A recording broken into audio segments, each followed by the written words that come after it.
Okay, let's get started. Hi everyone, I'm Bobby Bailey with Tabletop Science. I'm pleased to have this opportunity to discuss our lab activities with you. I'd like to thank you for taking the time out of your day to participate in this presentation, and also I'd like to thank OLC for hosting this event. Today I'll be giving a brief introduction to Tabletop Science's lab activities, followed by a few short demonstration videos highlighting our features and showing a typical student workflow with our labs. Finally, I'll end with a short video covering accessibility. Well, I don't have to tell you this, but the current situation has brought teaching science labs at a distance into focus like never before. The range of options is just unbelievable. They range from lab kits in a box that show up on your doorstep to virtual reality 3D headsets and everything in between. So where does tabletop science fall in this range? Basically, we fall somewhere in the middle. We like to use a visually minimalist approach. We focus directly on the essentials of an activity with no distractions and no sensory overload. Basically, we provide an online lab kit without the box. That includes additional features that help deter academic fraud. We randomize experimental data so students get different data sets and different results. And our labs are suitable for an academically rigorous science laboratory course. So, will tabletop science be a good fit for your course? Well, that depends entirely on the goals and objectives of your course.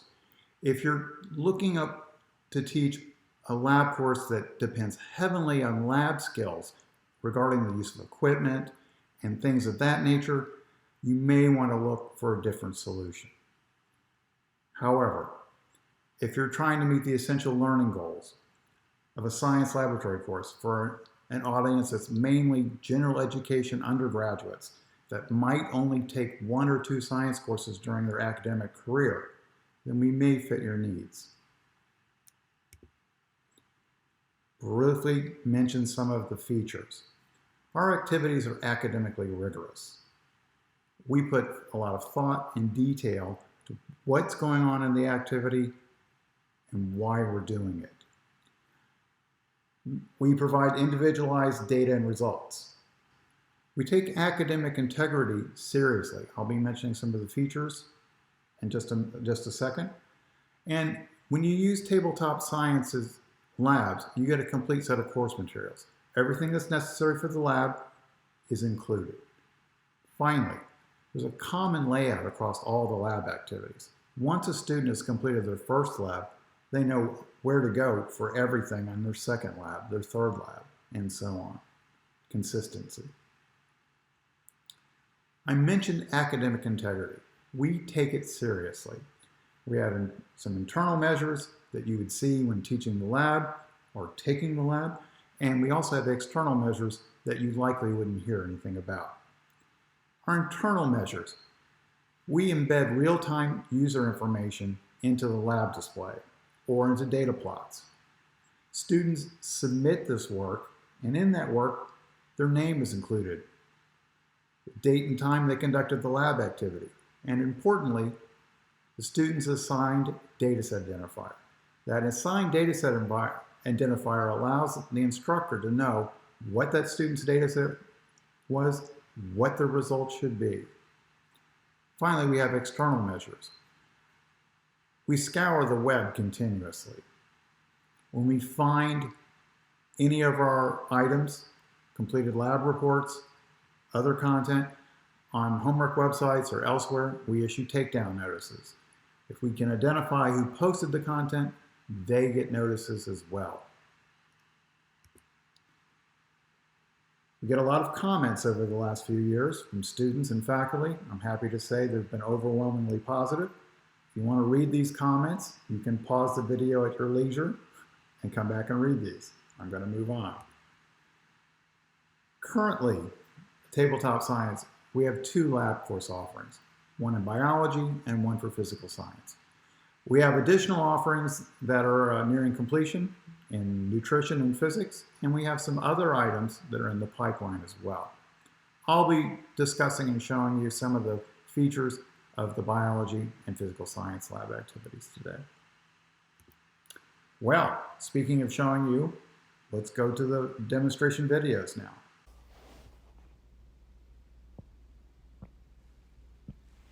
Okay, so let's take a look at some of these activities.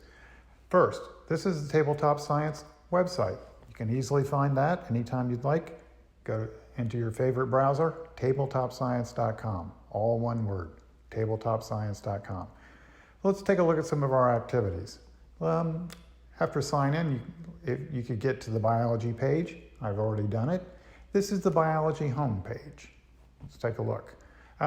Notice there's some personalization here. There's the name, the school, the course, and on the right-hand side, we have a list of the biology lab activities. Many of these activities can be turned into extended projects. We don't have time to talk about that today, so let's take a look at a couple of these activities. How about enzymes? So I've opened that up already, and what you will notice, and this is true for all of our lab activities, is they exist in a tabbed environment. So background tab, a procedure tab, an activity tab, an activity form tab, and if you happen to be a faculty member, there's an additional tab called the faculty only. I'm not going to open that. Well, since we're already here, we're in the activity form tab, let's take a look around and maybe look at the workflow from a student's point of view. Something I'd like to point out here is there's an activity data code. This turns out to be very important. This three-letter data activity code, or activity data code, is unique to each student. And they need to submit this along with their work so that their instructor will be able to grade their work. Let's go ahead and open up our activity form. And I notice there's a prominent location for the activity data code there, so I'll go ahead and enter that. And so now we're ready to go. What would a student do? Well, they would probably jump over to the background tab and check out the background readings. So it's the typical background readings that you would find in any lab course. So this deals with enzymes, and apparently we're going to be looking at rates, different things that affect enzyme rates, enzyme activity. So let's jump over to the procedure to see what we're going to be doing. And lo and behold, there are three procedures we'll be doing. The first one is testing on concentration dependence for enzyme rate. The second is temperature dependence. And the last one is on pH dependence. Fantastic. So we'll jump over to the activity tab and take a look at the layout for this particular experiment. It looks deceptively simple, but there's quite a bit here. So we have a container with hydrogen peroxide, a reaction vessel containing an enzyme solution. There's an oxygen sensor embedded in that. There is a display that will show us changes in oxygen concentration. That also will be shown, that data will also be given down here at the bottom. And currently it's set with a particular concentration of 5%, temperature, and a pH. On the left-hand side, we have our data setups. Once a data setup is selected, a slider will be populated down here that will allow for changes. So let's go ahead and do a concentration test. So clicked on the concentration test and a concentration slider showed up down below. So we're going to make some adjustments here. I remember from the procedure that there were 3 data runs at different concentrations. I also happen to have my activity form open right now, so I see there's 3 different data runs. I'm going to go ahead and do the 10% data run. So I'll adjust my slider to 10%, and I'll start the data run. So a drop of hydrogen peroxide is going to be dropped into our enzyme solution. Let's see what happens. Boom. So oxygen is being evolved. If you take a look at the oxygen concentration display on the right-hand side, you can see that the oxygen concentration is increasing. Also, if you look down below here, you can see the actual numerical values. Now this data run lasts 20 seconds, so we're getting pretty close to the end. And it's done. So now, What a student would do is they could take this, they can enter their data. This one we had, let's see, it was 18.80 parts per thousand. And additionally, what a student would want to do is they want to take a screenshot of this to submit with their work. So let's see if we can do that. So we've successfully taken our screenshot. Now, why would we want to do that? Well, let's take a look at this display a little more closely. If you look in the upper left-hand corner, you can see my name.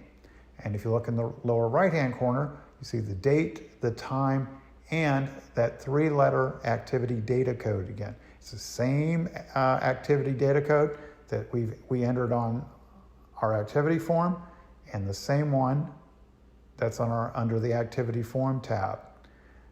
And we can zoom a bit in a bit to give you a better view of that. So let's go full screen. And for those of you that like going full screen, well, you can just zoom in if you'd like. There we go.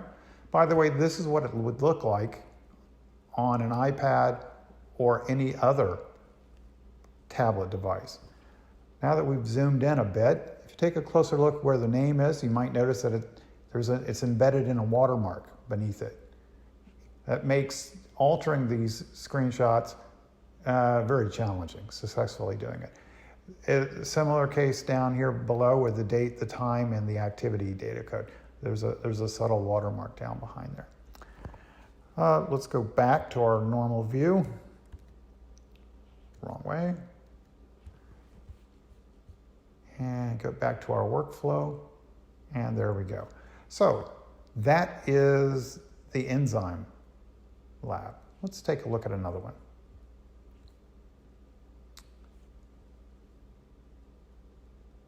Another one of the biology lab activities, if I look back over here, is biotechnology. So let's take a look at that. So what is the biotechnology lab about? Well, it turns out it's an electrophoresis lab. Once again, it's a tabbed environment. There's a background tab, procedure tab, activity form. And notice that it's the exact same activity data code. Once a student is assigned an activity data code, that goes with them throughout the rest of the course. So let's go ahead and open up our activity data form, enter in our activity data code, and let's go over to the background tab. So what are we going to be doing here? Structure of genetic material, genes, central dogma, and finally, we're going to be using electrophoresis as a DNA analysis tool. So that's what we're going to be doing.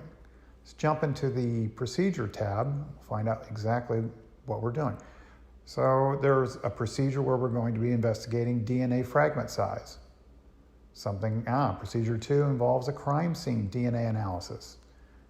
And procedure 3 involves a pesky little paternity case involving dolphins. So we'll have to see how that works out. Let's jump to the activity tab. So this is our layout. We have our electrophoresis machine here and our setups for the fragment size, the crime scene, and so on. Let's take a look at the crime scene. So we have some samples here, 5 samples to go in the 5 lanes of our electrophoresis device. Let's go ahead and load our samples.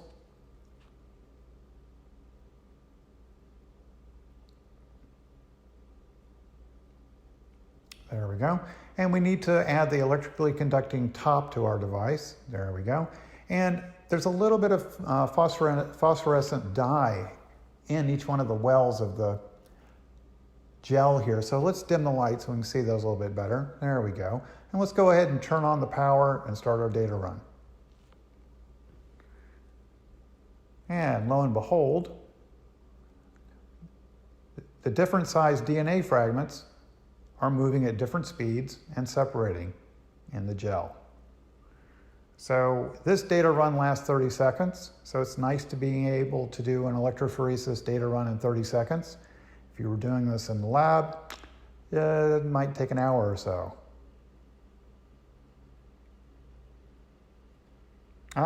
and we're done.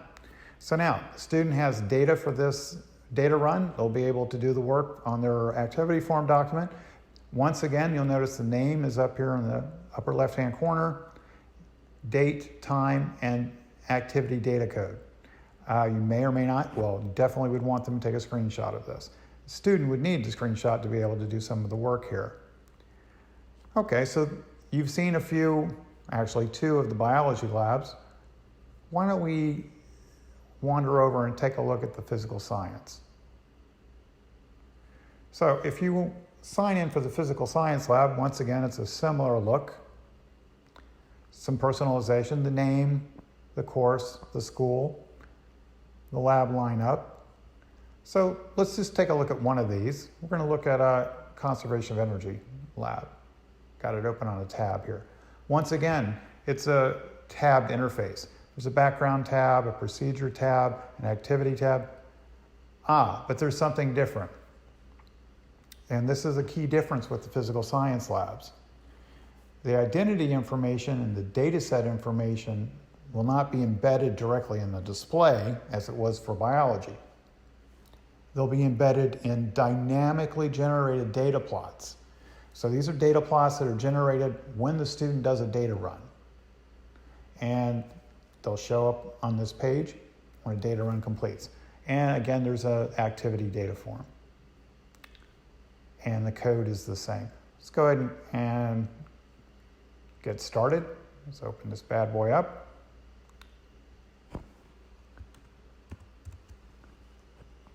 And jump over to the background tab. So energy, all right, conservation energy. What are we doing here? So this is an opportunity to learn about kinetic energy, potential energy.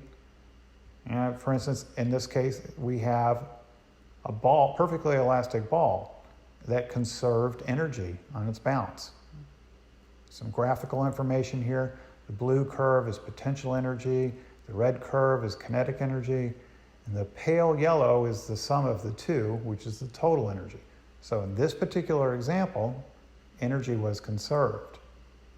So they get to learn about kinetic energy, potential energy in the form of spring potential energy, gravitational potential energy. Here is another case where energy was not conserved.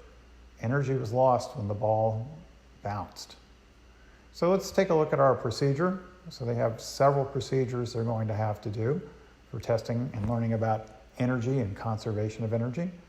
The activity itself involves springs and balls and even a ramp. So let's take a look.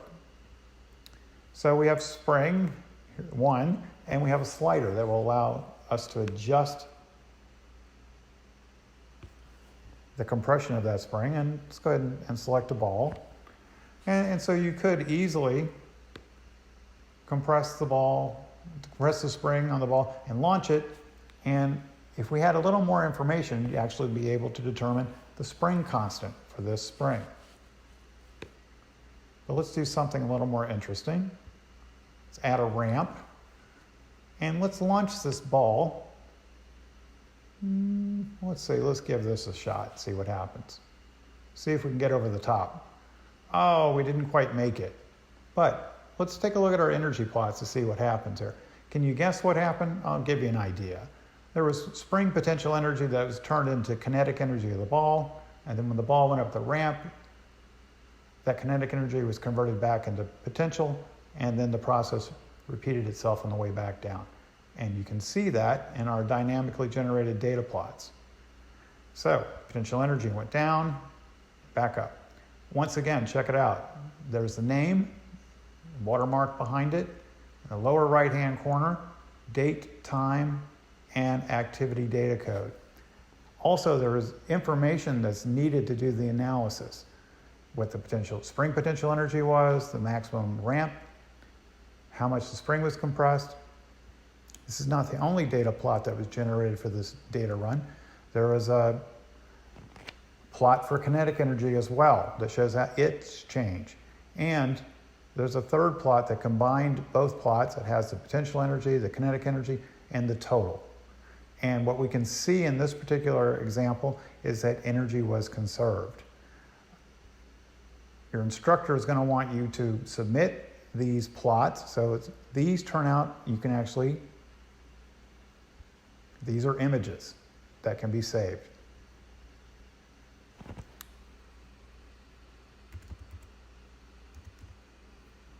If I spell that right.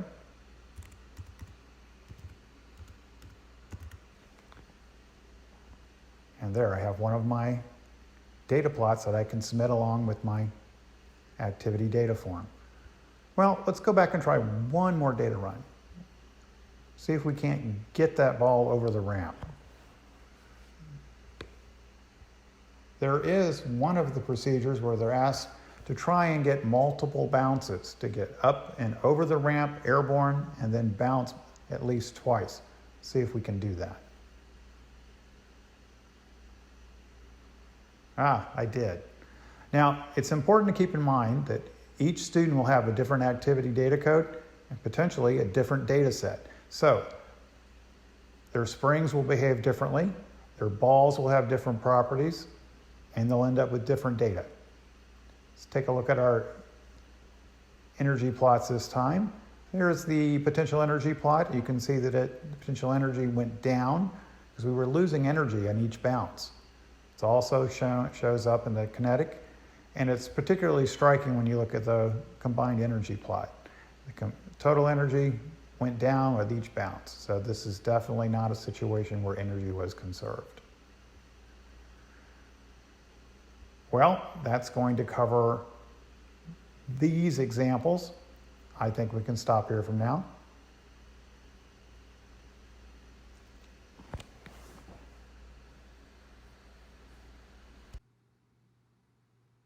Okay, so let's take a look at one last issue.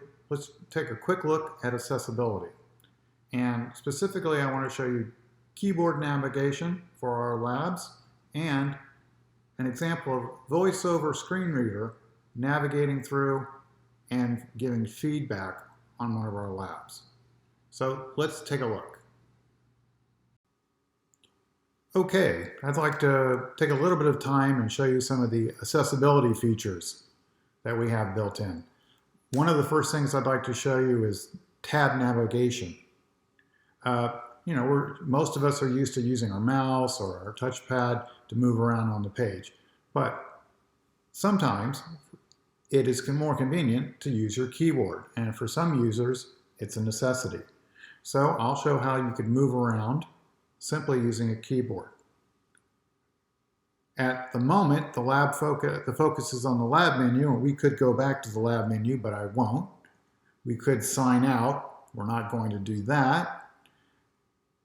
We can also move down to our tabs, and we can navigate from tab to tab to tab.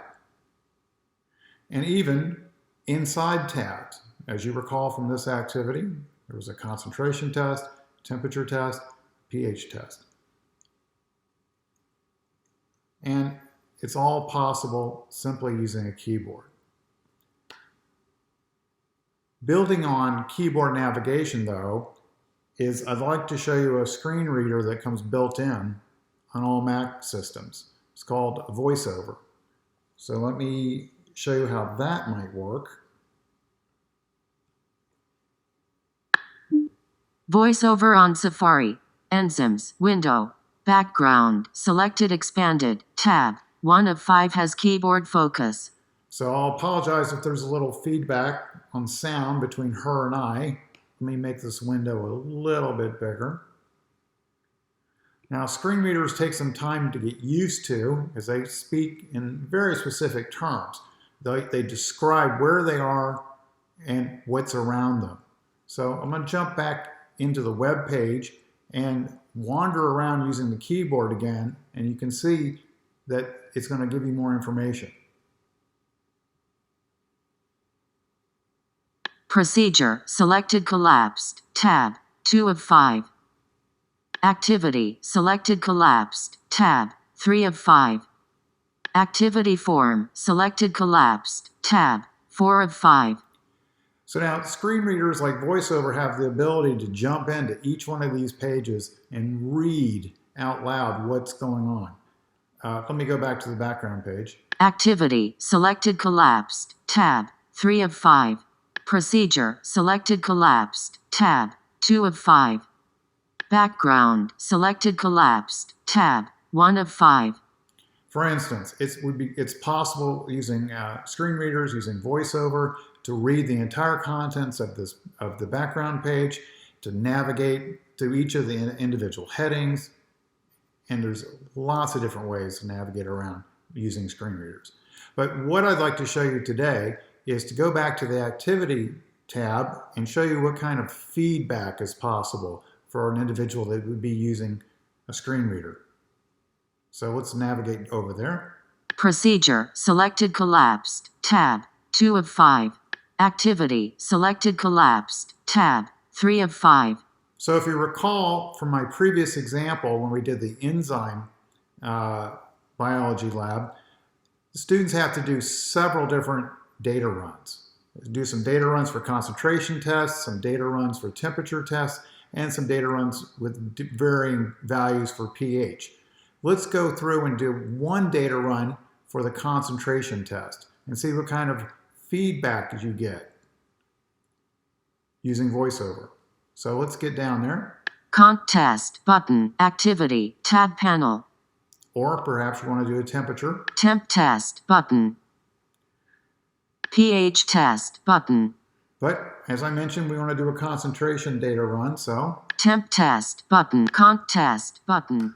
So we're gonna do our concentration test data run. So let's do it. Concentration test has been selected. A small bottle containing hydrogen peroxide is on the left side of the tabletop. In the center of the tabletop there is a large sealed container of enzyme solution. An oxygen gas sensor has been placed into the container. On the right side of the tabletop sits a display that shows the change in oxygen concentration. The enzyme concentration level may be changed using the concentration slider. Okay, so VoiceOver just gave a description of what the scene is and what the experiment is going to be. And also told us that we could jump down to the concentration slider and make adjustments. So let's go down to the concentration slider and make an adjustment. So I recall from the procedure, there were 3 different data runs. One of them was at concentration of 10%. Let's do one of those data runs. Start data run button. Reset button. 5.00. Concentration slider. So I've navigated down to the slider. I'm going to increase the concentration now to 10. 5.1, 5.4, 6.1, 7.9, 8.4, 8.5, 8.8, 9.0, 9.4, 9.6, 9.7, 9.8, 9.9, 10. So there we are. We've set our concentration level. Now we're ready to do our data run. So I'll navigate back up to the Start Data Run button. Reset button. Start data run button. So let's do our data run. The data run has started. An eyedropper filled with hydrogen peroxide is moved directly above the enzyme solution. A drop is added to the enzyme solution. Gas bubbles form in the solution. The oxygen concentration is increasing. The oxygen concentration continues to change. The oxygen concentration is increasing. Please wait. The data run has completed. Results for this data run are as follows. The change in oxygen concentration is 18.80 parts per thousand. This time data run lasted 20.0 seconds. The concentration level was 10%. The temperature level was 25 degrees Celsius. The pH level was 7. Okay, so what VoiceOver has done for us, it's summarized the data run for us and given all of the data a student needs to be able to complete their activity data form.